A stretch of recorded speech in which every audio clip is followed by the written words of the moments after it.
Akhirnya, Xiaoyan, Nalan Jandran, dan King Lin pun berangkat ke Sekte Bunga.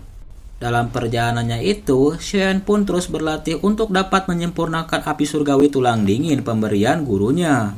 Selang beberapa saat, akhirnya Xiaoyan pun terbangun dari kultivasinya. Sementara itu di tempat yang lain, King Lin pun berkata kepada Xiaoyan kalau mereka telah sampai di Sekte Bunga.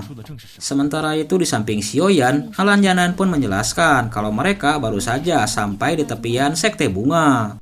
Akhirnya, Griffin terbang yang dinaiki oleh kelompok Xiaoyan pun telah sampai di suatu tempat. Di samping Xiaoyan, Nalan Janan pun mengeluarkan sebuah selip batu giok. Lalu ia pun melemparkan selip batu giok itu ke atas udara. Setelah selip batu giok itu dilemparkan oleh Nalan Jandran, tiba-tiba muncullah sebuah portal. Portal itu adalah pintu menuju ke Sekte Bunga. Akhirnya Nalan Jandran pun melesat dan mengajak serta Xiaoyan dan King Lin untuk memasuki portal itu. Selang beberapa saat, akhirnya kelompok Xiaoyan pun keluar dari balik portal. Mereka semua pun tercengang dengan keadaan Sekte Bunga yang begitu indah.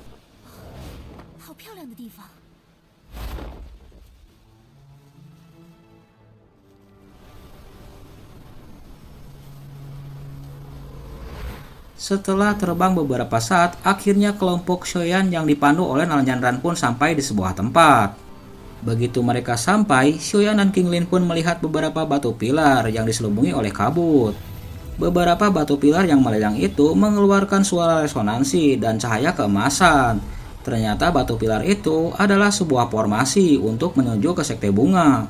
Setelah formasi itu diaktifkan oleh Nalan Jandran, tiba-tiba Xiaoyan, King Lin, dan yang lainnya pun dikelilingi oleh kabut labirin. Nalan Jandran pun menjelaskan, ini adalah sebuah arai penjaga jiwa. Sebaiknya kalian mengikuti aku biar tidak tersesat di tempat ini, ucap Nalan Jandran. Namun di sela ucapannya itu, tiba-tiba mereka semua pun mendengar suara lonceng yang berbunyi di Sekte Bunga. Lalu Shin pun beralih ke sebuah tempat, yaitu Istana Sekte Bunga. Terlihat di sebuah arena yang cukup luas, beberapa murid dari Sekte Bunga pun sedang berkumpul. Ternyata hari itu akan ada sebuah kompetisi di Sekte Bunga. Kompetisi ini melibatkan Yun Jun melawan Huan Jin dan Yo Jun. Sementara itu di tempat yang lain, Huan Jin pun berkata kepada Yeon Jun, waktunya telah tiba, ucapnya.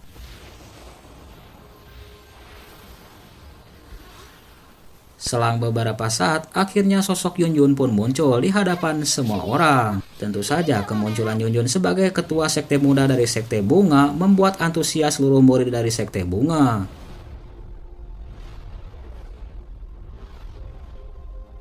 Sementara itu di tempat yang lain, dua penatua dari Sekte Bunga pun melihat sosok Yun Jun yang baru muncul di hadapan mereka. Dari kejauhan, sosok Hua Jin dan Yeon Jun pun memperhatikan sosok Yun Jun yang baru muncul di hadapan mereka. Di samping Yeon Jun, akhirnya Huan Jin pun berkata kepada Yun Jun, Sekte Bunga telah menerimamu karena kebaikanmu. Tapi kenapa kamu mendadak masih ingin menguasai posisiku sebagai pemimpin Sekte Bunga? Ucap Huan Jin. Mendengar ucapan dari Hua Jin, di tempat yang lain Yun Jun pun menjawab, ini semua perintah dari nenek Hua, ucapnya. Di tempat yang lain, dua penatua pun berkata kepada Hua Jin kalau Yun Jun telah dipilih oleh sekte terdahulu untuk menjadi penerusnya. Namun penjelasan dari dua penatua itu tidak dapat diterima oleh Hua Jin. Hua Jin pun berkata kalau ketua sebelumnya telah berpilih kasih kepadanya. Sementara itu di samping Hua Jin, Yo Jun pun menanyakan perihal semangat doci nenek Hua yang diberikan sepenuhnya kepada Yun Jun. Tentu saja semangat doci yang diberikan nenek Hua kepada Yun Jun membangkitkan rasa kecemburuan Hua Jin kepada Yun Jun. Mendengar itu, Yun Jun pun menjawab, jika ia tahu kalau nenek Hua itu adalah ketua sebelumnya, dia tidak akan menerima posisi ketua muda di Sekte Bunga, dan juga semangat doci dari nenek Hua, ucapnya. Sontak saja ucapan dari Yun Jun itu membuat Hua Jin pun geram, akhirnya dia pun melesat untuk menyerang Yun Jun. Namun sebelum pukulan Hua Jin itu tepat mengenai tubuh Yun Jun, tiba-tiba dia pun dikejutkan oleh kemunculan Xiaoyan. Xiaoyan yang sebelumnya berusaha untuk menghalangi serangan Hua Jin dengan suan besarnya. Akhirnya sosok Xiaoyan pun muncul di hadapan semua orang. Tentu saja kemunculan Xiaoyan ini membuat kaget Yun Jun. Dia tidak menyangka akan bertemu lagi dengan sosok Xiaoyan. Namun tak lama kemudian Yun Jun pun melihat sosok Nalan Jandran dan King Lin. Akhirnya Yun Jun pun menyadari kalau kedatangan Xiaoyan itu akibat Nalan Jandran yang datang ke sekte Papillon Bintang Jatuh. Sementara itu di tempat yang lain, banyak beberapa murid dari Sekte Bunga pun bertanya-tanya tentang sosok Xiaoyan yang ada di hadapan mereka. Melihat sosok lelaki muda yang berusaha untuk melindungi Yunjun membuat Huajin pun menjadi geram. Di samping Huajin, Yojun pun memperhatikan sosok Xiaoyan yang muncul di tempat itu dan berusaha untuk melindungi Yunjun. Sementara itu Yunjun pun menghampiri Xiaoyan dan menasihatinya. Dia berkata kalau Xiaoyan jangan ikut campur dengan urusan Sekte Bunga. Namun di sisi yang lain, Xiaoyan pun mengacaukan kecemasan dari Yunjun. Lalu ia pun melangkahkan kakinya menuju Yojun dan Huajin. Xiaoyan pun berkata kepada pasangan Yojun dan Huajin, "Baiklah, jika kamu kalah, posisi ketua Sekte Bunga akan diberikan kepada Yunjun," ucapnya. Mendengar ucapan Xiaoyan tentu saja membuat marah Huajin. "Siapa kamu?" ucapnya. Sontak saja ucapan Huajin itu membuat geram Xiaoyan. Lalu ia pun memperkenalkan dirinya sebagai Xiaoyan, ketua muda dari Sekte Papillon Bintang Jatuh. Setelah ucapannya itu, lalu Xiaoyan pun mengalihkan pandangannya ke arah dua penatua Sekte Bunga. Dia pun memberikan salam hormat kepada mereka. "Aku juga membawa pesan dari guruku, Yao Chen, dari Papillon Bintang Jatuh untuk memberikan salam kepada Peri King." Sontak saja ucapan dari Xiaoyan itu membuat kaget dua penatua. Dia tidak menyangka kalau Xiaoyan adalah murid langsung dari Yao Chen. Peri King pun berkata, "Jika ada waktu di masa depan, maka aku akan datang ke Papillon Bintang Jatuh," ucapnya. Di tempat yang lain, Yojun pun tidak menyangka kalau pemuda-muda di hadapannya itu adalah Xiaoyan dari Papillon Bintang Jatuh. Oleh karena itu, Yojun pun berniat untuk mengetes kemampuan Xiaoyan sebagai murid dari Yao Chen. Di tempat yang lain, Yojun pun berkata kepada Xiaoyan kalau dirinya ingin membantu Xiaoyan. Namun Xiaoyan berusaha untuk mencegahnya karena kekuatan Yunjun belum stabil. Sementara itu, Yunjun pun masih bersikeras agar dapat membantu Xiaoyan. Dia mengetahui kekuatan Yojun dan Huajin. Namun pada akhirnya Yunjun pun harus menyerah dengan ucapan Xiaoyan. Sementara itu di tempat yang lain, Yojun pun telah melesat untuk menyerang Xiaoyan. Akhirnya pertarungan sengit pun terjadi antara Xiaoyan melawan Yojun.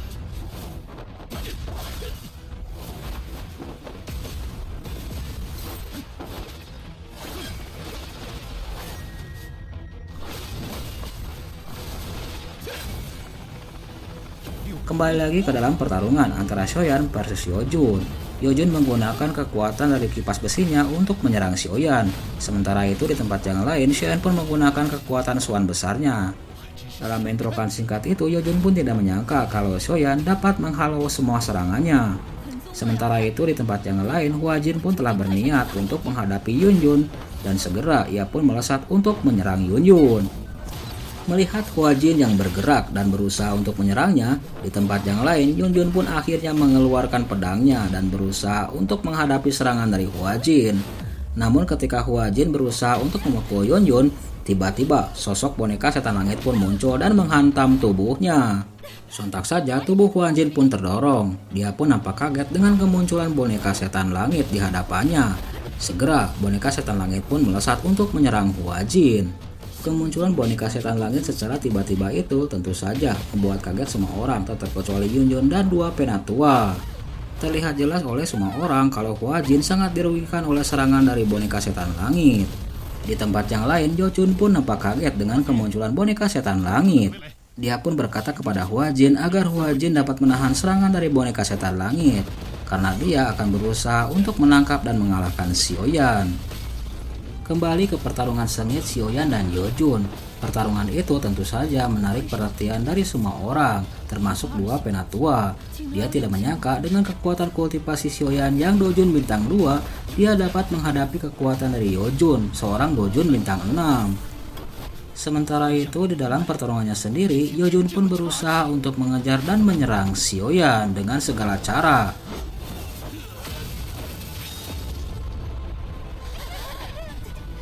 Setelah berlama-lama menghindari serangan dari Yojun, akhirnya Xiaoyan pun memutuskan untuk menggunakan teknik dari 3 api perubahan. Tiba-tiba 3 teknik api perubahan pun diaktifkan oleh Xiaoyan untuk menghadapi Yojun. Segera setelah Xiaoyan menggunakan teknik 3 api perubahan membuat semangat kultivasinya meningkat. Tentu saja fluktuasi energi yang dikeluarkan oleh Xiaoyan sangat tirani hingga membuat semua orang pun menjadi kaget tak terkecuali Yojun. Akibat teknik dari 3 perubahan api misterius membuat tubuh Yojun pun terlempar beberapa meter dan menjauhi Xiaoyan. Apakah ini sebuah teknik rahasia? Ucap Yojun, sangat tercengang oleh kekuatan teknik dari Sioyan. Di sela pengamatannya dengan teknik rahasia yang digunakan oleh Sioyan, Yojun pun mengalihkan perhatiannya kepada sosok Huajin yang sedang berjibaku melawan boneka setan langit. Dia pun dapat melihat kalau Huajin sangat keteteran menghadapi boneka setan langit milik Sioyan. Melihat posisi mereka sangat terdesak oleh Sioyan dan boneka setan langit, akhirnya Huajin memutuskan untuk menggunakan kekuatan sepenuhnya untuk menghadapi Sioyan dan berusaha untuk mengalahkannya. Akhirnya Yojun pun memutuskan untuk mengakhiri pertarungannya dengan Sioyan dengan menggunakan sebuah teknik transformasi darah. Yojun pun mempraktikkan beberapa segel di telapak tangannya. Segera fluktuasi energi yang sangat tirani pun keluar dari tubuh Yojun.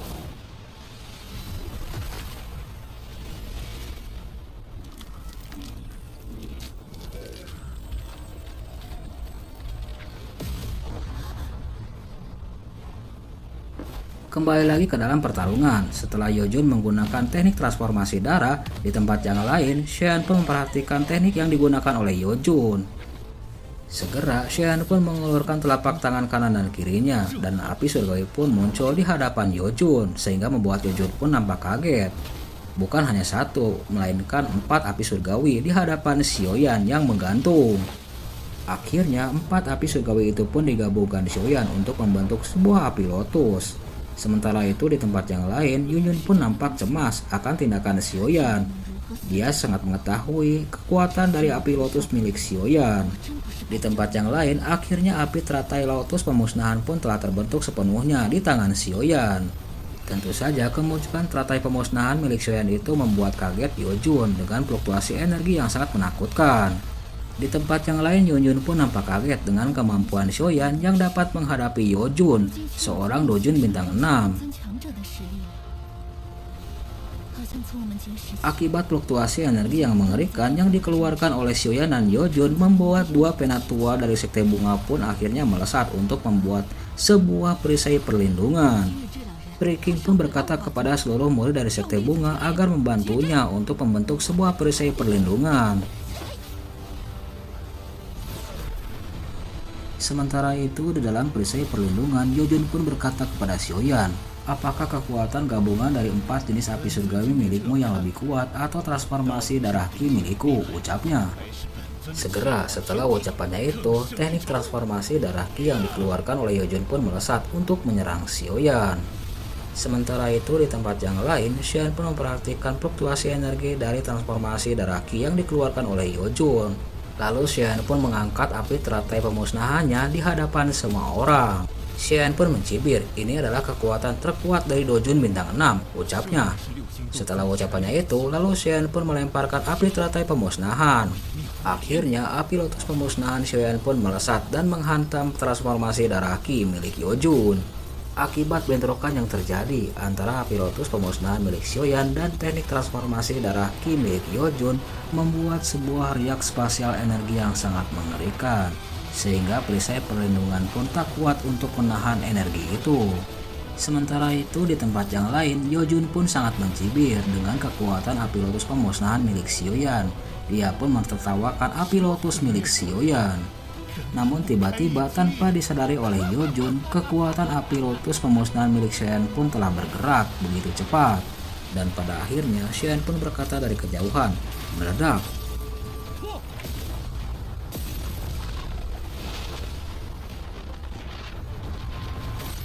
Kembali lagi ke dalam pertarungan. Akhirnya api lotus pemusnahan milik Xian pun berhasil menghancurkan teknik ki darah milik Yojun, sehingga Yojun pun terluka oleh serangan api lotus pemusnahan Sioyan.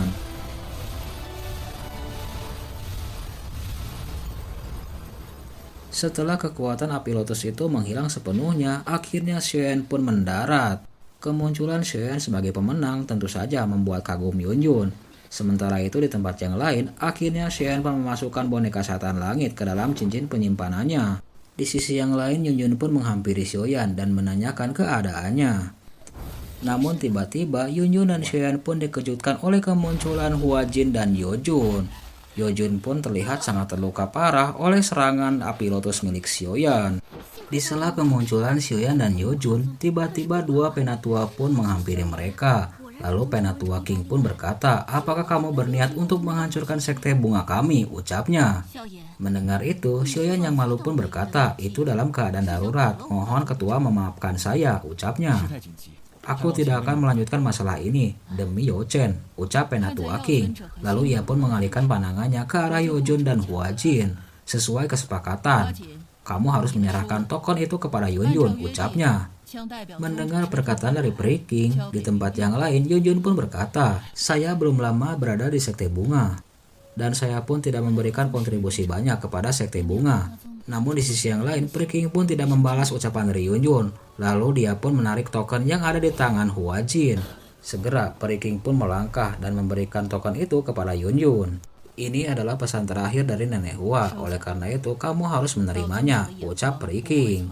Untuk sejenak, Yun Yun pun merasa terpojok atas ucapan dari Peri King. Namun di sisi yang lain, Xian pun memberikan semangat dan motivasi kepadanya. Akibat desakan dari Peri King dan Xiaoyan, mau tidak mau Yun Yun pun akhirnya menerima token tersebut. Sementara itu di tempat yang lain, Yo Jun pun tidak mau menerima keputusan dari Peri King. Dalam kekesalannya, Yo Jun pun mengancam sekte bunga. Namun di tempat yang lain, Xian pun berkata, jika sekte bunga ingin bersekutu, maka bersekutulah dengan papilun bintang jatuh kami. Kami akan menerimanya dengan baik hati, ucap Xiaoyan. Ucapan dari Xiaoyan itu tentu saja membuat marah Hua Jin. Dia sangat tidak rela kalau sekte bunganya akan bergabung dengan papilun bintang jatuh. Sementara itu Peri King yang mendengar ucapan dari Xiaoyan, dia pun merasa yakin kalau sekte bunga harus bergabung dengan papilun bintang jatuh. Apalagi papilun bintang jatuh sekarang ini dipimpin oleh seorang Banseng yang terkenal, yaitu Yao Chen. Sontak saja persetujuan Peri King itu membuat semua orang pun menjadi kaget. Bahkan Hua Jin dan Yo Jun pun nampak tidak senang. Yo Jun pun sangat tidak puas dengan keputusan dari Peri King. Lalu ia pun mengancam sekte bunga agar berhati-hati ke depannya. Namun di tempat yang lain, Peri King pun mengabaikan ucapan ancaman dari Yo Jun, sehingga membuat Yo Jun pun semakin kesal. Karena sekte bunga lebih memilih papilun bintang jatuh, oleh karena itu hubungan kita selesai sampai di sini, ucap Yo Jun. Yo Jun pun mencampakkan Hua Jin, lalu ia pun bergegas untuk meninggalkan sekte bunga. Di sisi yang lain, Hua Jin pun ingin ikut bersama Yo Jun, namun Yo Jun mengabaikannya. Setelah kepergian Yo Jun, di tempat yang lain, Peri King pun menghampiri Yun Yun. Lalu ia pun berkata kepada semua murid dari sekte bunga, mulai hari ini, Yun Yun adalah pemimpin generasi baru dari sekte bunga kami, ucapnya. Segera setelah pemberitahuan Peri King tentang Yun Yun yang menjadi ketua dari sekte bunga, seluruh murid dari sekte bunga pun berlutut memberikan hormat kepada Yun Yun. Sementara itu di tempat yang lain, Xian pun memberikan persetujuan kepada Yun Yun. Namun tiba-tiba Yun Yun pun merasa lemas tubuhnya dan akhirnya pingsan di hadapan semua orang.